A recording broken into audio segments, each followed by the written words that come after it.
ये सॉन्ग एक विदाई गीत है और इसे हम गा रहे हैं भोजपुरी में। तो प्लीज आप सुनिए और कमेंट, लाइक, सब्सक्राइब जरूर करिएगा।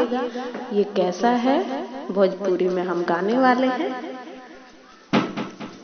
हमरा बिना कैसे पापा तोहसे रहाई, हमरा बिना कैसे पापा तोहसे रहाई।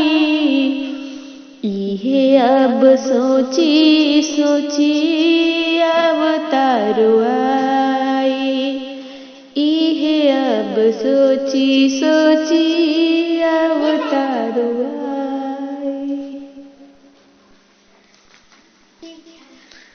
आवता याद हमरा बचपन के बतिया, आंगुरी धराई के चलावत रहतिया। गोदी उठाला यादी कब रुक जाई, गोदी उठाला यादी कब रुक जाई। इहे अब सोची सोची अवतारो आई।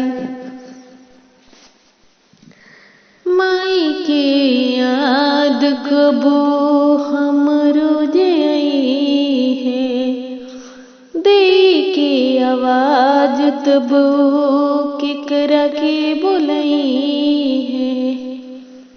नइखे बुझात कैसे सही है जुदाई, नइखे बुझात कैसे सही है जुदाई।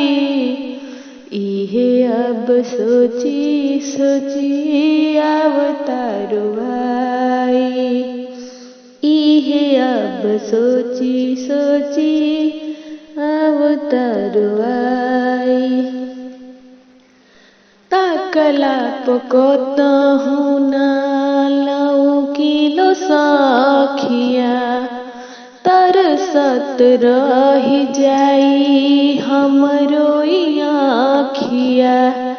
एहू लोग के याद हमके बहुते सताई, एहू लोग के याद हमके बहुते सताई। इहे अब सोची सोची अवतारो आई। हमरा बिना कैसे पापा तोहसे रहाई, हमरा बिना कैसे पापा तोहसे रहाई।